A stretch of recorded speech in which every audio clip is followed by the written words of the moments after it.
नैनहीन को राह दिखा प्रभु। नैनहीन को राह दिखा प्रभु। पग पग ठोकर आऊं मैं। नैनहीन को राह दिखा प्रभु। पग पग ठोकर आऊं मैं। नैनहीन को तुम्हारी नगरिया की कठिन डगरिया। तुम्हारी नगरिया की कठिन डगरिया। चलत चलत गिर जाऊं मैं प्रभु।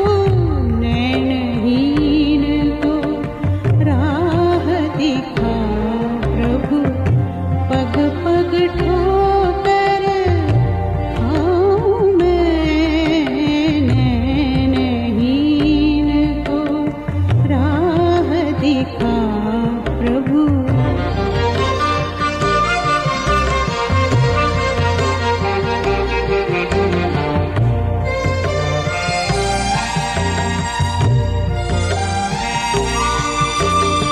चहुँओर मेरे घोर अंधेरा।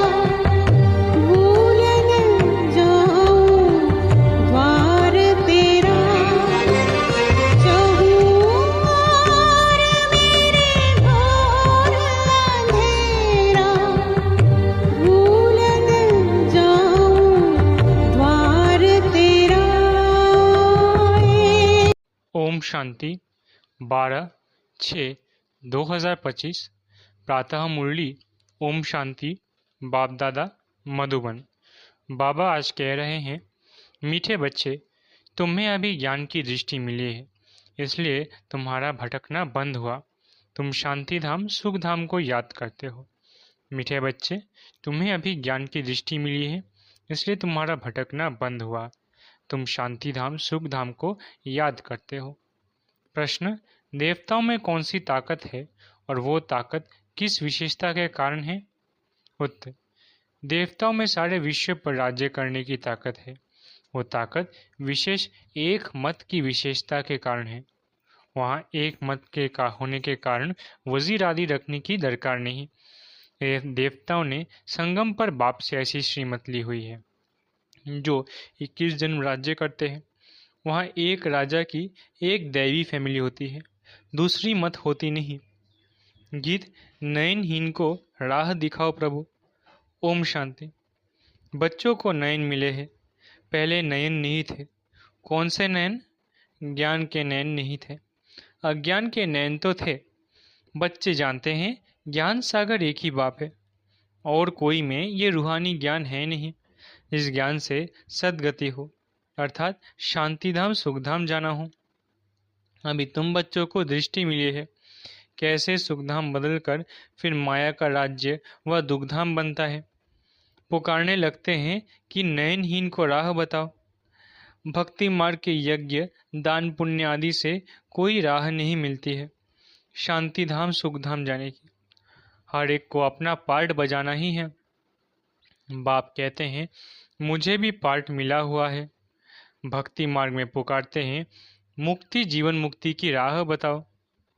उसके लिए कितने यज्ञ तप दान पुण्य आदि करते हैं, कितना भटकते हैं। शांति धाम सुख धाम में भटकना होता ही नहीं, ये भी तुम जानते हो। वो तो सिर्फ शास्त्रों की पढ़ाई और जिस्मानी पढ़ाई को ही जानते हैं। इस रूहानी बाप का तो बिल्कुल जानते ही नहीं। रूहानी बाप ज्ञान तब आकर देते हैं जबकि सर्व की सद्गति हो। पुरानी दुनिया बदलनी होती है। मनुष्य से देवता बनते हैं, फिर सारी सृष्टि पर एक ही राज्य होता है देवी देवताओं का, जिसको ही स्वर्ग कहते हैं। ये भी भारतवासी जानते हैं, आदि सनातन देवी देवता धर्म भारत में ही था। उस समय कोई और धर्म नहीं था। तुम बच्चों के लिए अभी है संगम युग, बाकी सब है कलयुग में। तुम पुरुषोत्तम संगम युग पर हो।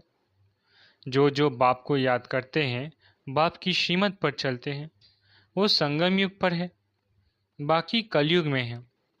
अभी कोई सोवेरेनिटी किंगडम तो है नहीं, अनेक मतों से राज्य चलता है। सतयुग में तो एक महाराजा की ही मत चलती है, वजीर नहीं होती, इतनी ताकत रहती है। फिर जब पतित बनते हैं तो वजीर आदि रखते हैं, क्योंकि वो ताकत नहीं रहती। अभी तो है ही प्रजा का राज्य। सतयुग में एक मत होने से ताकत रहती है। अभी तुम वो ताकत ले रहे हो। 21 जन्म इंडिपेंडेंट राजा ही करते हो, अपनी ही दैवी फैमिली है। अभी ये है तुम्हारा ईश्वरीय परिवार। बाप कहते हैं, अपने को आत्मा समझ बाप की याद में रहते हो तो तुम ईश्वरीय परिवार के हो। अगर देह अभिमान में आकर भूल जाते हो तो आसुरी परिवार के हो। एक सेकंड में ईश्वरीय संप्रदाय के और फिर एक सेकंड में आसुरी संप्रदाय के बन जाते हो। अपने को आत्मा समझ बाप को याद करना कितना सहज है, परंतु बच्चों को मुश्किल लगता है। बाप कहते हैं, अपने को आत्म समझ और बाप को याद करेंगे तो विकर्म विनाश होंगे। देह द्वारा कर्म तो करना ही है, देह बिगड़ तो कर्म कर नहीं सकेंगे। कोशिश करनी है काम काज करते भी हम बाप को याद करें, परंतु यहाँ तो बिगड़ काम भी याद नहीं कर सकते, भूल जाते हैं। यही मेहनत है। भक्ति में ऐसे कोई थोड़ी ही कहा जाता कि सारा दिन भक्ति करो। उसमें टाइम होता है सवेरे, शाम व रात को। फिर मंत्र आदि जो मिलते हैं वो बुद्धि में रहते हैं। अनेक अनेक शास्त्र है, वो भक्ति मार्ग में पढ़ते हैं। तुमको तो कोई पुस्तक आदि नहीं पढ़ना है, न बनाना है। ये मुरली छपाते भी है रिफ्रेश होने के लिए। बाकी कोई भी किताब आदि नहीं रहेंगी, ये सब खत्म हो जानी है। ज्ञान तो है ही एक बाप में। अभी देखो, ज्ञान विज्ञान भवन नाम रखा है, जैसे कि वहाँ योग और ज्ञान सिखाया जाता है। बिगड़ अर्थ ऐसे ऐसे नाम रख देते हैं। कुछ भी पता नहीं है कि ज्ञान क्या है, विज्ञान क्या है। अभी तुम ज्ञान और विज्ञान को जानते हो। योग से होती है हेल्थ, जिसको विज्ञान कहा जाता है, और ये है ज्ञान, जिसमें वर्ल्ड की हिस्ट्री ज्योग्राफी समझाई जाती है। वर्ल्ड की हिस्ट्री ज्योग्राफी कैसे रिपीट होती है वो जानना है, परंतु वो पढ़ाई है हद की। यहाँ तो तुमको बेहद की हिस्ट्री ज्योग्राफी बुद्धि में है। हम कैसे राज्य लेते हैं, कितना समय और कब राज्य करते थे, कैसे राजधानी मिली थी, ये बातें और कोई की बुद्धि में नहीं आती। बाप ही नॉलेजफुल है। ये सृष्टि का चक्र कैसे फिरता है, बाप ही समझाते हैं। बने बनाए ड्रामा को न जानने के कारण मनुष्य कह देते हैं, फलाना निर्वाण गया या ज्योति ज्योत समाया। तुम जानते हो, सभी मनुष्य मात्र इस सृष्टि चक्र में आते हैं, इससे कोई एक भी छूट नहीं सकता। बाप समझाते हैं, मनुष्य की आत्मा एक शरीर छोड़ दूसरा लेती है। कितना बड़ा ड्रामा है। सब में आत्मा है, उस आत्मा में अविनाशी पार्ट भरा हुआ है। इनको कहा जाता है बनी बनाई। अब ड्रामा कहते हैं तो ज़रूर उनका टाइम भी चाहिए। बाप समझाते हैं, ये ड्रामा 5000 वर्ष का है। भक्ति मार्ग में शास्त्र में लिख दिया है, ड्रामा लाखों वर्ष का है।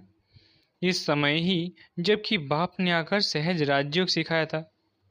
इस समय के लिए ही गायन है कि कौरव घोर अंधियारे में थे और पांडव रोशनी में थे।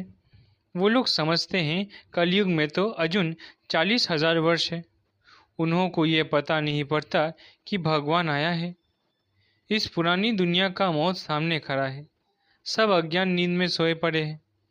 जब लड़ाई देखते हैं तो कहते हैं ये तो महाभारत लड़ाई की निशानी है। ये रिहर्सल होती रहेगी, फिर चलते चलते बंद हो जाएगी। तुम जानते हो, अब ही हमारी पूरी स्थापना हुई थोड़ी ही है। गीता में ये थोड़ी ही है कि बाप ने सहज राज्य सिखलाए यहाँ ही राजा स्थापन की। गीता में तो प्रलय दिखा दी है, दिखाते हैं और सब मर गए, बाकी 5 पांडव बचे, वो भी पहाड़ों पर जाकर गल मरे। राज्यों से क्या हुआ कुछ भी पता नहीं। बाप हर एक बात समझाते रहते हैं। वो है हद की बात, हद की रचना। हद के ब्रह्मा रचते हैं, पालना भी करते हैं, बाकी प्रलय नहीं करते। स्त्री को अडॉप्ट करते हैं, बाप भी आकर अडॉप्ट करते हैं। कहते हैं मैं इनमें प्रवेश कर बच्चों को नॉलेज सुनाता हूँ, इन द्वारा बच्चों को रचता हूँ। बाप भी है, फैमिली भी है। ये बातें बड़ी गुह्य है, बहुत गंभीर बातें हैं, मुश्किल कोई की बुद्धि में बैठती है। अब बाप कहते हैं पहले पहले तो अपने को आत्मा समझो। आत्मा ही एक शरीर छोड़ दूसरा लेती है। शरीर पर ही भिन्न भिन्न नाम पड़ते हैं। नाम रूप फीचर्स सब भिन्न भिन्न हैं। एक के फीचर्स दूसरे से ना मिले। हर एक आत्मा के जन्म जन्मांतर के अपने फीचर्स हैं। अपनी एक्ट ड्रामा में नूंधी हुई है, इसलिए इनको बना बनाया ड्रामा कहा जाता है। अभी बेहद का बाप कहते हैं मुझे याद करो तो विकर्ण विनाश हो, तो हम क्यों न बाप को याद करें। यही मेहनत की बात है। तुम बच्चे जब याद की यात्रा में बैठते हो तो माया के तूफान आते हैं, युद्ध चलता है, उससे घबराना नहीं है। माया घड़ी घड़ी याद को तोड़ेगी। संकल्प विकल्प ऐसे ऐसे आएंगे जो एकदम माथा खराब कर देंगे। तुम मेहनत करो। बाप ने समझाया है इस लक्ष्मी नारायण की कर्मेंद्रिय वश कैसे हुई। ये संपूर्ण निर्विकारी थे। ये शिक्षा इन्हों को कहाँ से मिली। अभी तुम बच्चों को ये बनने की शिक्षा मिल रही है। इनमें कोई विकार नहीं होती। वहाँ रावण राज्य ही नहीं, पीछे रावण राज्य होता है। रावण क्या चीज़ है ये कोई भी नहीं जानते। ड्रामा अनुसार ये भी नूंद है। ड्रामा के आदि मध्य अंत को नहीं जानते हैं, इसलिए ही नेति नेति करते आए हैं। अभी तुम स्वर्गवासी बनने के लिए पुरुषार्थ कर रहे हो। ये लक्ष्मी नारायण स्वर्ग के मालिक है ना। इन्हों के आगे माथा टेकने वाले तमो प्रधान कनिष्ठ पुरुष है। बाप कहते हैं पहले पहले तो एक बात पक्की कर लो, अपने को आत्मा समझ बाप को याद करो। इसमें ही मेहनत है। जैसे 8 घंटे सरकारी नौकरी होती है ना, अभी तुम बेहद की सरकार के मददगार हो। तुमको कम से कम 8 घंटा पुरुषार्थ कर याद में रहना है। ये अवस्था तुम्हारी ऐसी पक्की हो जाएगी जो कोई की भी याद नहीं आएगी। बाप की याद में ही ये शरीर छोड़ेंगे, फिर वही विजय माला के दाने बनेंगे। एक राजा की प्रजा कितनी ढेर होती है, यहाँ भी प्रजा बननी है। तुम विजय माला के दाने पूजने लायक बनेंगे। 16,108 की माला भी होती है, एक बड़े बॉक्स में पड़ी रहती है। 8 की माला है, 108 की भी है, अंत में फिर 16,108 की भी बनती है। तुम बच्चों ने ही बाप से राजयोग सीख सारे विश्व को स्वर्ग बनाया है, इसलिए तुमको पूजा जाता है। तुम ही पूज्य थे, फिर पुजारी बने हो। ये दादा कहते हैं हमने खुद माला फेरी है। लक्ष्मी नारायण के मंदिर में यूं तो रुद्रमाला होनी चाहिए। तुम पहले रुद्रमाला फिर रुंडमाला बनते हो। पहले नंबर में है रुद्रमाला, जिसमें शिव भी है। रुंडमाला में शिव कहाँ से आए, वो है विष्णु की माला। इन बातों को भी कोई समझते थोड़ी ही है। अभी तुम कहते हो हम शिव बाबा के गले का हार बनते हैं। ब्राह्मणों की माला नहीं बन सकती, ब्राह्मणों की माला होती नहीं। तुम जितना याद में रहते हो फिर वहाँ भी नज़दीक में ही आकर राज्य करेंगे। ये पराई और कोई जगह मिल ना सके। तुम जानते हो अभी हम इस पुराने शरीर को छोड़ स्वर्गवासी बनेंगे। सारा भारत स्वर्गवासी बनेगा। इन पर्टिकुलर भारत ही स्वर्ग था। 5,000 वर्ष की बात है, लाखों वर्ष की बात हो नहीं सकती। देवताओं को ही 5,000 वर्ष हुए। स्वर्ग को मनुष्य भूल गए हैं। तो ऐसे ही कह देते हैं, बाकी है कुछ नहीं। इतना पुराना संवत आदि है थोड़ी ही, है ही सूर्यवंशी चंद्रवंशी, फिर और धर्म वाले आते हैं। पुरानी चीज़ें काम क्या आएंगी? कितना खरीद करते हैं, पुरानी चीज़ की बहुत वैल्यू करते हैं। सबसे वैल्यूएबल है शिव बाबा, कितने शिवलिंग बनाते हैं। आत्मा इतनी छोटी बिंदी है, ये किसको भी समझ में नहीं आता। अति सूक्ष्म रूप है। बाप ही समझाते हैं, इतनी छोटी बिंदी में इतना पार्ट नूंधा हुआ है। ये ड्रामा रिपीट होता रहता है। ये ज्ञान तुमको वहाँ नहीं रहेगा, ये प्राय लोप हो जाता है। तो फिर कोई सहज राजयोग सीखा कैसे सकते? ये सब भक्ति मार्ग के लिए बैट बनाया है। अभी बच्चे जानते हैं, बाप द्वारा ब्राह्मण, देवता, क्षत्रिय 3 धर्म स्थापन हो रहे हैं भविष्य नई दुनिया के लिए। वो पढ़ाई जो तुम पढ़ते हो वो है इस जन्म के लिए। इनकी प्रारब्ध तुमको नई दुनिया में मिलनी है। ये पढ़ाई होती है संगम युग पर। यह है पुरुषोत्तम संगम युग। मनुष्य से देवता तो जरूर संगम पर बने होंगे। बाप बच्चों को सब राज समझाते हैं। ये भी बाबा जानते हैं, तुम सारा दिन इस याद में रह नहीं सकेंगे, इम्पॉसिबल है। इसलिए चार्ट रखो, देखो हम कहाँ तक याद में रह सकते हैं। देह का अभिमान होगा तो याद कैसे रह सकेगी? पापों का बोझा सिर पर बहुत है, इसलिए बाबा कहते हैं याद में रहो। त्रिमूर्ति का चित्र पॉकेट में डाल दो, परंतु तुम घड़ी घड़ी भूल जाते हो। अल्फ को याद करने से बे आदि सब याद आ जाता है। बैच तो सदा लगा रहे। लिटरेचर भी हो, कोई भी अच्छा आदमी हो तो उनको देना चाहिए। अच्छा आदमी कभी मुफ्त में लेंगे नहीं। बोले इसका क्या पैसा है? बोलो ये गरीबों को तो मुफ्त में दिया जाता है। बाकी जो जितना देते हैं रॉयल्टी होनी चाहिए। तुम्हारी रस्म रिवाज दुनिया से बिल्कुल न्यारी होनी चाहिए। रॉयल आदमी आप ही कुछ न कुछ दे देंगे। ये तो हम सब को देते हैं कल्याण के लिए। कोई पढ़कर भी तुमको पैसे भेज देंगे। खर्चा तो तुम करते हो ना। बोलो हम अपना तन मन धन भारत की सेवा में खर्च करते हैं। अच्छा, मीठे मीठे सिकिलधे बच्चों प्रति माता पिता बाप दादा का याद प्यारा गुड मॉर्निंग। रूहानी बाप की रूहानी बच्चों को नमस्ते। हम रूहानी बच्चों की रूहानी माता पिता बाप दादा को याद प्यार गुड मॉर्निंग और नमस्ते। धारणा के लिए मुख्य सार। पहला, इस बेहद की सरकार को मदद करने के लिए कम से कम 8 घंटा याद में रहने का पुरुषार्थ करना है। याद में जो माया विघ्न डालती है उससे घबराना नहीं है। दूसरा, इस पुरुषोत्तम संगम युग पर ईश्वरीय संप्रदाय का बन ईश्वर की मत पर चलना है। कर्म करते भी एक बाप की याद में रहने का अभ्यास करना है। वरदान। अंतर्मुक्ता की गुफा में रहने वाले देह से न्यारे देही भव। अंतर्मुक्ता की गुफा में रहने वाले देह से न्यारे देही भव। जो पांडवों की गुफाएं दिखाते हैं वो यही अंतर्मुक्ता की गुफाएं हैं। जितना देह से न्यारे देही रूप में स्थित होने की गुफा में रहते हो उतना दुनिया के वातावरण से परे हो जाते हो। वातावरण के प्रभाव में नहीं आते।